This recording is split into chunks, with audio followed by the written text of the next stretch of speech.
그럼 미국과 중국의 분쟁이 트럼프 때보다 훨씬 더 심각한 결과를 낳을 수 있다라고 생각하는 이유는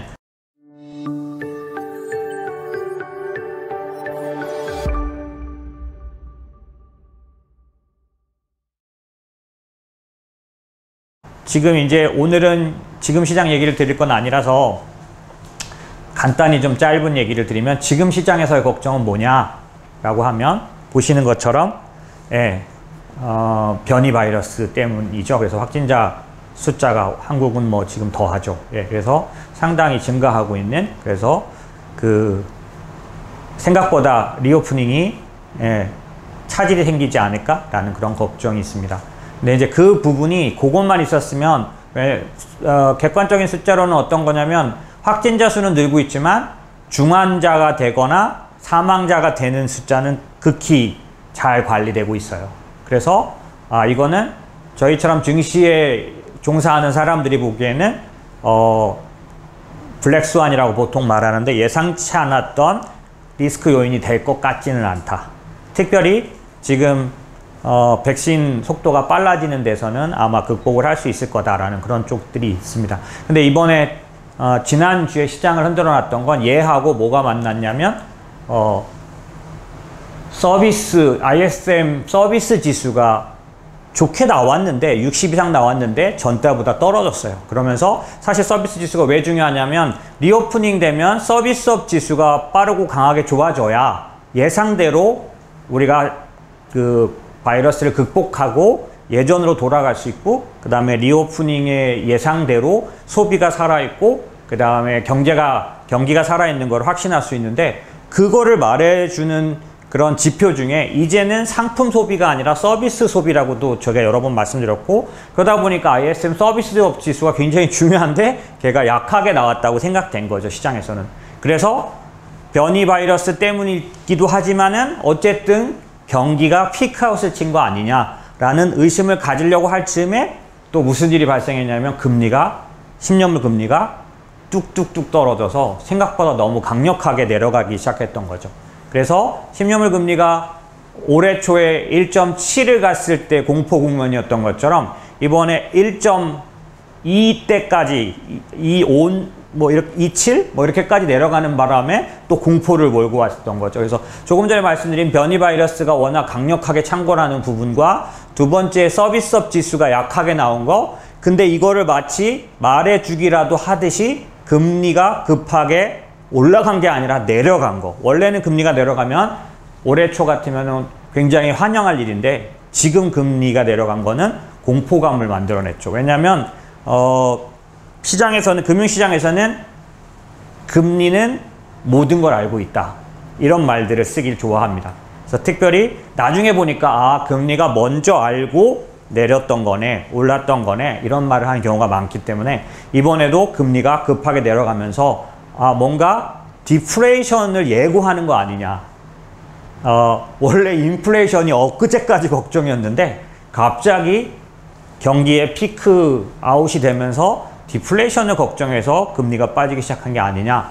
뭐 이런 얘기들을 이제 한꺼번에 몰고 왔던 게 지난주 후반이라면 마지막 날 금요일 날 밤에 다 같이 올라줬죠. 그래서 오늘 한국장도 올랐고 했지만 아직 시장에는 여전히 왜 이렇게 금리가 빠지는가라는 거에 대한 어떤 얘기들은 계속되고 있습니다.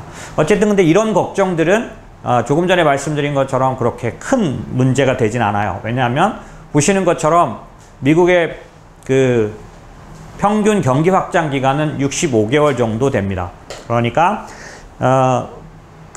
보시면 지금 평균이 나오고 리먼 사태 이후라고 말하는 게 금융위기 이후가 다른데 금융위기 이전까지는 평균적으로 65개월보다는 더 이제 짧고 진폭은 넓었어요. 그러니까 경기가 좋아질 때와 내려올 때의 그 꼭대기와 경기가 좋아진 상태와 나빠진 상태의 폭은 크면서 그 확장 기간은 조금 더 짧았었는데 금융위기 이후에는 확장 기간은 매우 길어지고 진폭은 작아져 버렸어요. 그래서 경기가 좋을 때와 나쁠 때의 폭은 굉장히 좁아져 버려서 경기가 좋아져서 얼마 안 있으면 또 경기가 안 좋아진다는 얘기가 나올 정도로 폭은 작아졌지만 길어졌어요. 그래서 코로나 이전에 2019년 4분기, 그러니까 2020년 1분기가 끝나기 전에 코로나가 이 시장을 움직여버렸기 때문에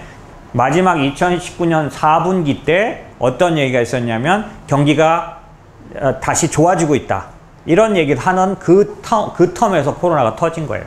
근데 그렇게 봤을 때 2019년 4분기까지도 경기 확장기로 봤기 때문에 여러분 다 잊어버리셨거나 시장에 들어오신 지 얼마 안 되셨으면 익숙하지 않으시겠지만 2019년도 4분기까지 무슨 말 있었냐면 금융시장 역사상 두 번째로 길다가 첫 번째로 경기 확장기가 긴 걸로 기록될 거다.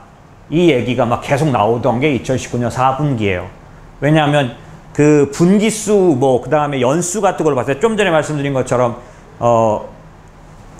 금융위기 이전에는 이렇게까지 경기 확장 기간이 긴 적이 없는데 거의 9년을 경기 확장 기간으로 볼 수밖에 없었기 때문에 그런 정도로 미국의 경기 확장 기간은 사실 좀 달라지고는 있었고요. 이 금융위기 이후에 현재 평균적으로 65개월로 보기 때문에 기본적으로는 지금 코로나로 인해서 바닥을 치고 그 이후 경기 확장 기간을 따지면 지금 얼리 사이클에 들어가 있다. 그래서 보시면 오른쪽 그래프 보시면 기본적으로 경기 사이클은 이렇게 나눠서 봅니다. 그래서 리세션이 오고 나면 얼리 사이클이 있고 미드 사이클이 있고 레이트 사이클이 있고 아까 제가 말씀드린 2019년 4분기, 2019년 3분기, 4분기는 전형적인 레이트 사이클 스타일이었었어요.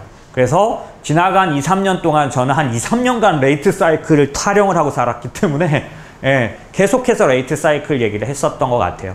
근데 이제 그럴 정도로 기본적으로 경기는 지금 말씀드린 요 패턴으로 보는 게 제일 좋습니다. 리세션이 터지고 나면 얼리 사이클이 나타나고 그 다음에 미드 사이클이 나타나고 레이트 사이클이 나타난다. 특징은 뭐냐면 얼리 사이클에서는 리세션과 다르게 굉장히 대폭 경기 상승이 일어나지만 미드 사이클은 그거보다 더 GDP 성장률이 높아지는 게 특징이에요. 그렇기 때문에 지금 현재 우리가 예상하는 거로는 22년도 2분기 내지는 3분기에 미드 사이클에 진입할 걸로 보여집니다. 그러니까 결국 뒤집어 말하면 지금부터 계속 GDP 성장률은 갱신될 가능성이 있고요. 22년도 2분기 정도부터 이 정도까지는 GDP 성장률이 상당히 좋은 상태로 나타날 걸로 보여집니다. 다만 이제 그 뒤에 미드 사이클에 진입해서 어느 정도 시간이 지나고 나면 레이트 사이클로 들어가기 때문에 그때 가서야 경기 피크아웃을 걱정해야 되는 상황인 거죠. 보시는 것처럼 다만 차이점이 좀 있다면 코로나는 그 어느 때보다 회복이 빨랐습니다. 오른쪽 그래프를 보시면 PMI 반등부터 실업률까지 인플레이션 갭 전환까지 과거 금융위기 때하고는 비교가 안 되는 속도로 좋아졌어요. 그렇기 때문에 이 경기 확장 기간도 빠르게 끝이 오는 게 아닌가라고 생각할 수 있지만 그렇지 않습니다. 왼쪽 그래프 보시면 실질 기준금리라는 걸 통해서 우리는 경기 확장을 따지는데 이번에 그 인플레이션이 높게 나타날 때 실질 기준금리가 마이너스 상태이기 때문에 그렇게 걱정할 게 없다라고 제가 여러 번 얘기했었는데 보시면 실질 기준금리가 상당히 낮은 상태 아직도. 그래서 실질 기준금리만 따져보면 향후 한 65개월 그러니까 이번 확장 국면은 65개월 정도 사이클은 충분히 될 걸로 보여집니다. 제가 이제 이거 되게 생소한 얘기를 왜 드렸느냐, 조금 전에 말씀드린 이 걱정거리, 시장을 지배하는 4가지 걱정거리라고 했지만은 다 그게 하나예요. 뭐냐면 금리가 강하게 내려가면서 경기가 피크아웃을 친 게 아니냐. 이 경기가 피크아웃을 치는 요인으로는 변이 바이러스에 의해서 리오프닝에 차질이 생겼고 이게 서비스업 관련된 모든 경기 흐름을 생각보다 약하게 만드는 게 아니냐라는 그런 우려감 때문에 시장에서 걱정을 했다면 좀 전에 말씀드린 것처럼 경기 확장 국면에 명확하게 들어가 있기 때문에 그런 걱정을 할 필요는 없다라는 거고요. 오히려 걱정은 이런 것들이다라는 거죠. 지나간 주간에 제가 이제 저희 그 이모스티브에다 올려놓은 방송에 보면 2가지에 대해서 얘기하는데 첫 번째가 부채 한도 관련된 얘기를 드렸어요. 그래서 옐런이 지난주에 이제 공식적으로 얘기를 해서 사람들의 인식에 영향을 줬던 그 정부 부채 한도에 관련된 문제. 이 문제가 7월 말까지 매듭을 져야만 한다. 왜냐하면 8월 초에 이제 그 미국의 국회의원들이 이제 주로 휴가를 가기 때문에 빨리 매듭을 져야 하고, 그렇지 않은 경우는 여러분 들어보셨나요? 셧다운이라고. 그래서 미국 정부가 그 공무원들한테 월급을 못 줘가지고, 트럼프 때 한번 기억나실지 모르겠어요. 한번 셧다운에 빠지는 바람에 급여 못 줘가지고 다들 실업수당 청구하고 막 공무원들이 막 그랬던 기억 나실 거예요. 이번에도 그렇게 갈 수 있는 거죠. 어쨌든 그러다 보니까 이 정부 부채 한도에 대한 얘기가 있는데 이번에 수월할 것 같지 않은 부분들이 상당히 많이 있어요. 왜냐하면 워낙 그 한도를 보시면 아시겠지만 부채 한도를 22조로 잡아놨는데 지금 이미 28조 3천억이에요. 여기다가 앞으로 쓰겠다고 바이든이 발표한 것만 따지면 거진 한 3조 이상 여기다 얹어야 되는 상황이다 보니까 뭐 부채 한도 22조를 지키기는커녕 정말 부채 한도를 늘려야 되는데, 만약에 서로 타협이 돼서 부채 한도를 늘리면 어떻게 될까요? 그러면 아마 신용등급 강등이 나올 수도 있습니다. 그러면 미국의 신용등급 강등을 받으면 무슨 일이 있었는지는 제가 저희 그 지난주 방송에다 해놨기 때문에 그 얘기는 오늘 자세히 안 다루고요. 이번에 이 문제가 시장에서 상당 부분 시장의 걱정거리로 등장할 수도 있다라는 얘기를 지난번 내용을 좀 보시면 아실 수 있고요. 두 번째는 이제 밑에 보시는 것처럼 미중 분쟁입니다. 사실 오늘은 얘만 조금 더 다루려고 하는데요. 왜냐하면 이 부채 한도에 대한 얘기는 이미 앞에 방송에 제가 조금 더 자세히 다뤘어요. 그래서 오늘은 시간상 미중 분쟁만 다루려고 하는데, 미중 분쟁은 사실 좀 중요합니다. 왜냐하면 향후에 오늘 제가 설명드릴 그 달러 역사와 미중 분쟁도 굉장히 연관성이 높기 때문에, 그럼 미국과 중국의 분쟁이 트럼프 때보다 훨씬 더 심각한 결과를 낳을 수 있다라고 생각하는 이유는 이런 문제 때문입니다. PPP 어저스트로 계산한 GDP를 중국이 이미 미국을 앞질러 버렸어요. PPP는 뭐냐면 purchase, 그러니까 구매력 기준으로 봤을 때는 이미 중국의 구매력 숫자가 미국을 넘어선 겁니다. 보이시나요? 빨간 게 파란 선을 통과해 버렸죠. 그냥 리얼 GDP는 지금 미국 GDP의 70%를 넘어섰습니다. 미국 GDP가 21조 뭐 이 정도 되는데 중국이 지금 15조 몇 천 정도 돼요. 그러니까 70% 정도를 이미 따라잡았고, 70% 왜 중요하냐? 지금까지 기축통화국들은 G2가 GDP 70%를 넘으면 무조건 밟았어요. 안 그러면 추월당해서 기축통화국에서 내려와야만 했었기 때문에 기본적으로 미국은 그런 역사를 한번 갖고 있습니다. 언젠가 시간이 되면 제가 80년대에 미국이 일본을 어떻게 응징해서 G2였는데 지금 중국의 자리죠. G2를 어떻게 확실하게 주저앉혔는지 얘기를 좀 드려야 하는데, 그걸 공부를 해야 지금 미국이 중국을 어떻게 할지를 좀 아는 데 도움이 되는데, 어쨌든 80년대 일본도 GDP 70%를 미국의 GDP를 추월하는 그 순간에 미국은 그대로 놔두지 않았고 지금의 일본을 만들었어요. 어쨌든 그런데 실질 구매력 기준으로는 이미 미국을 앞서 버렸기 때문에 미국 입장에서는 당황스러운 상황입니다. 실제로 코로나 때문에 이렇게 됐다고 보여지고요. 왜냐하면 작년 한 해 동안 미국은 멈춰 있었고요. 락다운 했잖아요. 중국은 2분기부터 돌아가기 시작해서 4분기에 완연한 정상을 되찾았습니다. 그렇기 때문에 거의 3분기의 경제 활동의 차이를 내버린 거죠. 미국은 서 있었고 중국은 돌아갔습니다. 그런 것 때문에 추월당해 버렸기 때문에 미국은 가만히 있을 수 없죠. 밑에는 뭐냐면 트레이드 플로우니까 모든 수입, 수출 이런 무역 거래 양에서도 이미 전 세계 1등입니다. 지난번에 제가 한번 반도체 얘기를 드렸는데 전 세계 반도체 그 생산과 소비의 양쪽 다 전 세계 1등입니다. 현재 중국이. 미국이 용납을 할 수가 없는 거죠. 왜냐하면 미국은 일본을 제압했을 때 어떤 질서를 만들었냐면 제조는 해도 된다. 아시아에서. 그래서 대만, 한국, 중국이 반도체 제조했어요. 그러나 설계는 오직 미국.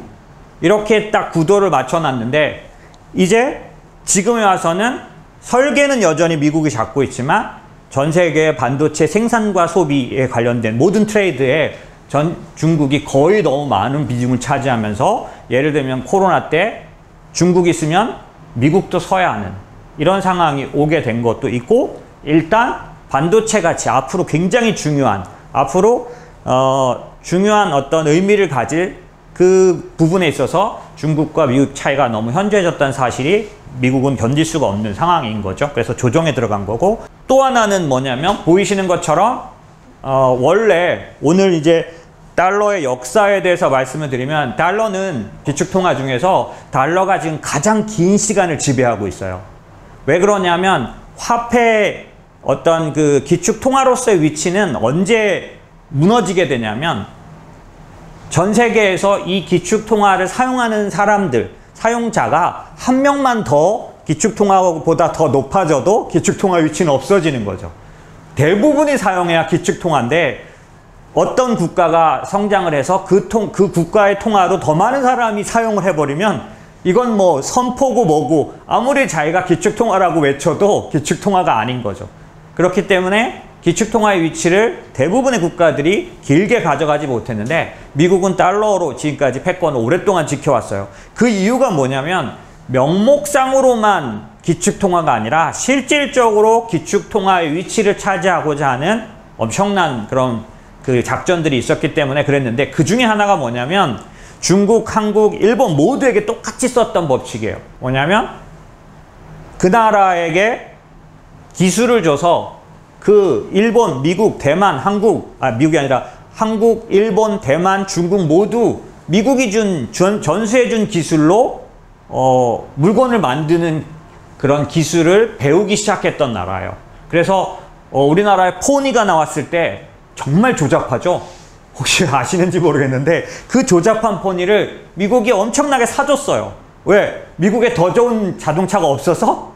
그게 아니고 이 나라에 기술을 준 다음에 이 나라가 자립하는 기간 동안 미국이 사줍니다. 근데 이유가 뭔지 아세요? 사실은 미국은 달러를 소비해 줄 그런 국가들을 가져야만 됐었기 때문에, 그런 의미에서 항상 그렇게 해왔고, 사실은 미국은 달러만 주고 물건을 가져가는, 사실 훨씬 더 남는 장사였기 때문에 그런 일을 해왔고, 어쨌든 그러다 보니까 암묵적으로 어떤 약속이 있냐면, 미국에게 수출을 하는 대부분의 국가들은 그렇게 해서 남은 이익을, 그렇게 해서 남은 흑자를 반드시 미국에 국채를 사주는 그런 어떤 보이지 않는 약속이 있었는데, 보시는 것처럼 중국이 그거를 잘 지켜오다가 언제부터? 한 2013년, 14년도부터는 보시면 빨간색이 아마 중국의 미국 국채 보유량 같은 걸 거예요. 그런데 아예 국채 사는 거를 중지하고 점점점 줄여가고 있는 중이죠. 그런가 하면 일본은 충성되죠, 아주. 예. 지금도 전 세계에서 가장 큰 매수자가 일본입니다. 일본 연기금. 이번에도 미국 10년물 국채 금리가 올라간 거를 내려오게 해준 아주 주역이에요, 일본은. 지금도 미국 국채 입찰에 아주 가장 큰 손이죠. 그런데 중국은 이제 미국 국채를 사지 않습니다. 그리고 몇 년 전부터, 사실 2019년도에 저희가 인모스트가 1분기에 금을 사기 시작했는데, 그 이유 중에 하나가 뭐냐면 중국이 여러 나라를 윽박질러서 다 같이 금을 사기 시작했거든요. 미국 국채를 팔고 금을 사는 그런 시작을 중국이 했어요.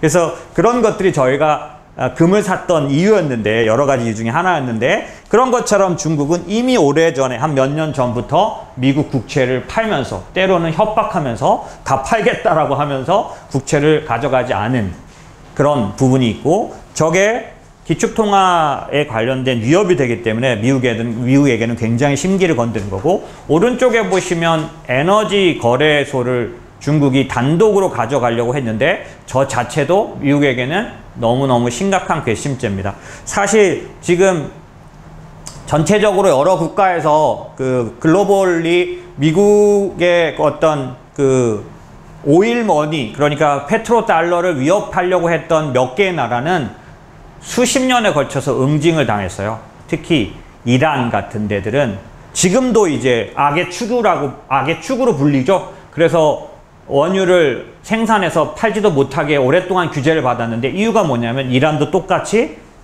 중동에다가 미국이 아닌 자기들만의 석유 거래 시장을, 원유 거래 시장을 만들려고 시도했습니다. 그리고 당연히 거래 통화가 달러가 아닌 자기들의 통화로 하려고 했고, 러시아 통화라든지 이런 통화를 하려고 했기 때문에 미국은 내버려 두지 않았죠. 근데 중국은 같은 짓을 한 겁니다. 에너지에 관련된 거래를 중국 내에다가 만들었고 얘들은 이미 하고 있어요.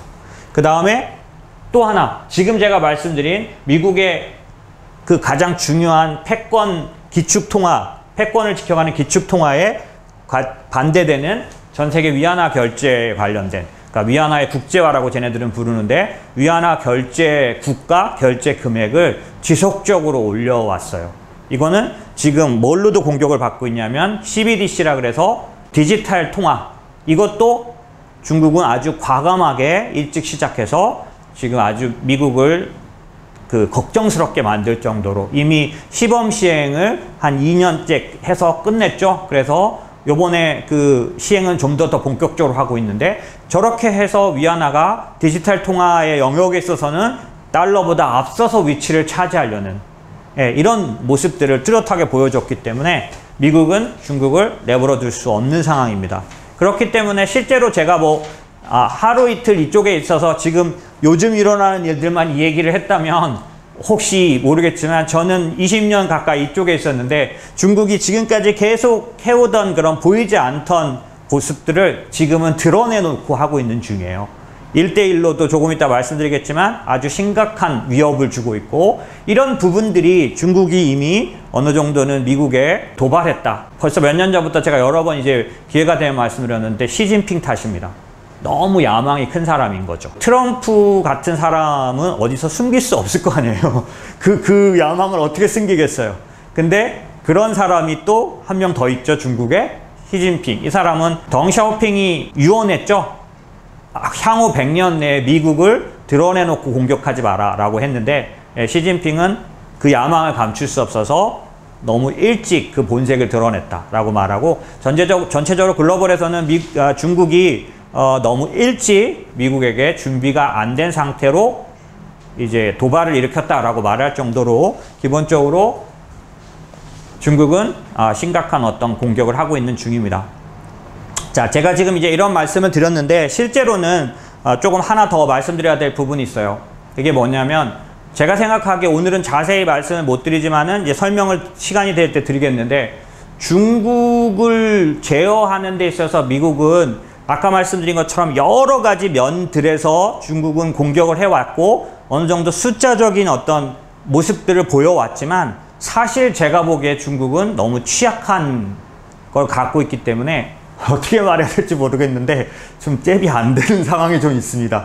그게 뭐냐면, 이렇게 엄청난 걸 갖고 있지만 뭐가 문제냐면, 간단히 말씀드리면 미국의 금리가 일정 수준만 올라가도 중국은 견딜 수가 없는 상황이에요.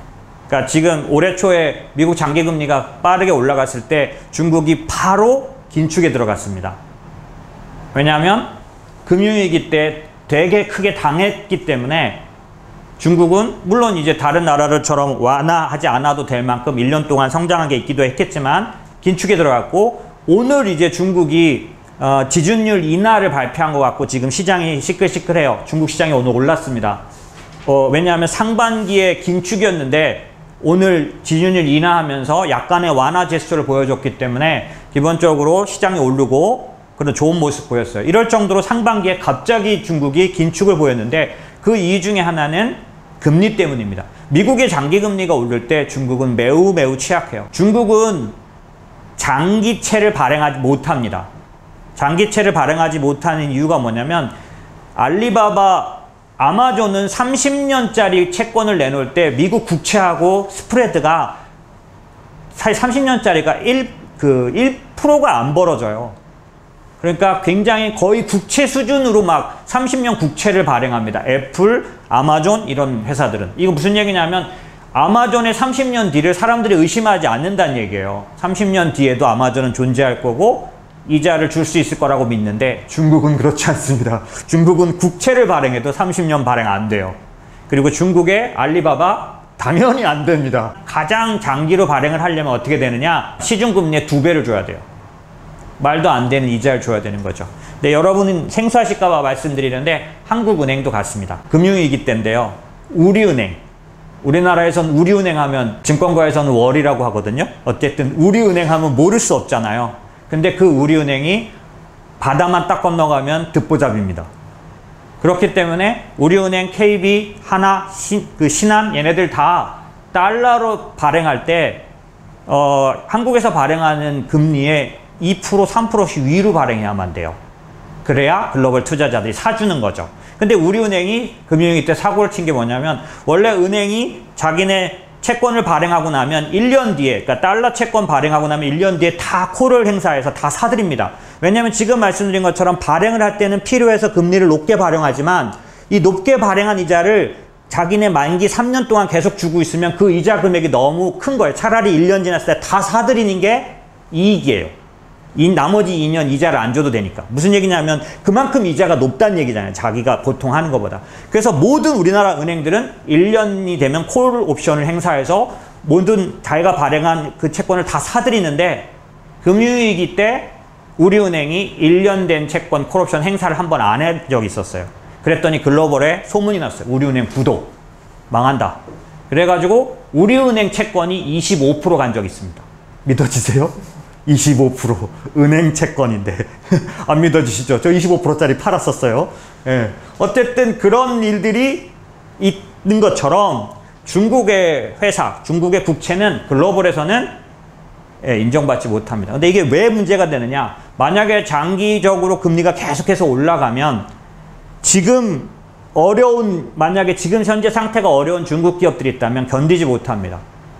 지금 최근에도 중국에서 사실 회사채 스프레드가 너무 벌어져서 걱정인데 얘네들이 만약에 미국이 장기적으로 금리가 올라갈 것 같으면 미국의 회사들은 어떻게 대응할까요? 장기물을 발행해서 장기물을 발행하면 만약에 10년물짜리를 발행하면 어떤 장점이 있느냐? 10년 동안 금리가 아무리 올라도 걱정하지 않아도 되는 거죠. 왜냐면 요번에 발행한 그 금리로 계속 이자를 주면 되니까요. 근데 중국은 길게 발행을 못하니까 계속 짧게 발행해서 롤오버를 해야 되는데 1년 뒤에 다시 또 높은 금리로 롤오버 할 때 회사들이 견디지를 못하는 겁니다. 그러다 보니까 만약에 미국의 장기금리가 올라가기 시작하면 중국은 매우 취약한 거죠. 이 얘기를 왜 드렸느냐? 만약에 지금 바이든이 운영하고 있는 공약 포인트가 있어요. 그게 뭐냐면 이제 매번 중국에 대해서 말하면서 반도체든 뭐든 다 얘기를 할 때 어떤 걸 해나가고 있냐면 글로벌 동맹을 만들어서 중국을 견제하는 그런 전략을 쓰는 건데 이번에 100주년 기념식에서 시진핑이 아주 강력한 발언들을 했어요. 그래서 만약에 지금도 아시겠지만 디디 추싱도 엄청난 공격을 받아서 미국에서 그 주가가 빠지고 문제가 됐지만 만약에 지금 중국이 나가는 것처럼 미국에 상장한 중국 기업들에 대해서 규제를 해버리겠다고 하면 오늘 발표한 미국의 발표는 뭐냐면 우리도 하겠다는 겁니다. 그래서 중국 기업을 지수에서 다 빼버렸어요. 이렇게 되고 있는데 만약에 이렇게 가다가 정말 끝까지 말을 안 듣는다라고 하면 장기금리를 그냥 올라가게 내버려두면 이번에는 연준이 지난달에 말씀드린 것처럼 RRP하고 IOER을 통해서 장기금리를 조절을 했지만은 만약에 사실 이것도 미국 내부 문제가 있었던 거죠. 뭐냐면 그 가장 큰 이유는 인프라 정책이 통과돼야만 하기 때문에 장기금리를 조절한 거예요. 장기금리가 계속 높아지면 공화당 의원들이 인프라 정책을 허용하지 않습니다. 왜냐하면 빚이 높아지고 이자가 높아지기 때문에. 근데 장기금리가 갑자기 뚝 떨어져 버렸기 때문에 사실은 지금 인프라나 요번에 부채 한도 체결에 있어서 굉장히 좋은 일들이 일어날 수 있게 된 거죠. 근데 만약에 중국이 그런 부분들에서 말을 잘 안 듣는다면 극단적으로는 장기금리를 높여서 중국을 공략할 가능성이 많고요. 그럴 경우 중국의 타격은 굉장히 심할 것 같아요. 물론 당연히 시장 전체가 흔들릴 수 있는 부분들이 오겠죠. 어쨌든 지금 그런 부분들이 있기 때문에 말씀드린 것처럼 중장기적으로는 어려움들이 있을 수 있는 요인들이 있습니다. 그런데 이제 그러다 보면 제가 오늘 말씀드린 내용이에요. 뭐냐면 그러면 여러분은 어떻게 대응하냐면 이렇게 대응하죠. MMF 같은 부동자금들. 이런 자금에다 돈을 넣어놓는 겁니다. 그리고 주식을 팔아서 일단 조정한 후에 들어가겠다라고 반응하는 거죠. 그래서 대부분 이번 올해 년도에 들어와서도 첫 번째는 금리가 높아져서 걱정스러워서 조정을 할 거다. 두 번째는 인플레이션 때문에 엄청나게 시달렸고 세 번째는 또 테이퍼링 때문에 엄청나게 시달렸는데 여러분들은 어떻게 반응했는지 모르겠어요. 대부분 다 걱정스러워서 갖고 있는 거를 파시거나 현금화 해놓은 분들도 상당히 많으실 겁니다. 그런데 이제 그런 모습이 제가 너무너무 안타까워서 오늘 이 주제를 정했다고 해도 과언이 아니에요. 왜냐하면 사실 앞으로 2, 3년 정도 제가 보기에는 굉장히 좋은 기회인데 이 기회에 지금 같은 좀 전에 제가 말씀드린 중국 이 문제만 얘기해도 듣기만 해도 살벌하지 않습니까? 미국이 만약에 쳐야겠다 생각을 하면 지금처럼 내버려 두지 않는다면 상당한 충격이 올 거고 그 다음에 아까 말씀드렸던 이 부채 한도 이것도 상당 부분 시장에 어려움이 될 수 있는데 이런 걸 생각하면 여러분들은 어떻게 생각할 수 있냐면 좀 빠져나왔다가 조정을 하면 들어가야 되겠다라고 생각을 할 수 있기 때문에 그런데 이제 그렇게 대응하다 보면 앞으로 2년 한 3년 정도에 굉장히 좋은 그런 상승 또 혹은 좋은 그런 수익률 구간에서 대부분 여러분들은 자꾸 나왔다 들어갔다를 반복하면서 거의 수익을 내지 못할 가능성이 높기 때문에 그렇게 하는 것보다는 다른 대안을 좀 가져보면 어떻겠냐라는 생각에서 오늘 말씀을 드린다라고 보시면 됩니다. 그래서 사실 제가 조금 중국 문제를 얘기할 때 과격하게 얘기했다라고 생각이 드네요, 보니까. 그래서 이 걱정하시라고 이 말씀을 드린 건 아니고요. 사실은 아직까지 미국은 중국을 아예 때려잡을 생각은 없습니다. 왜냐하면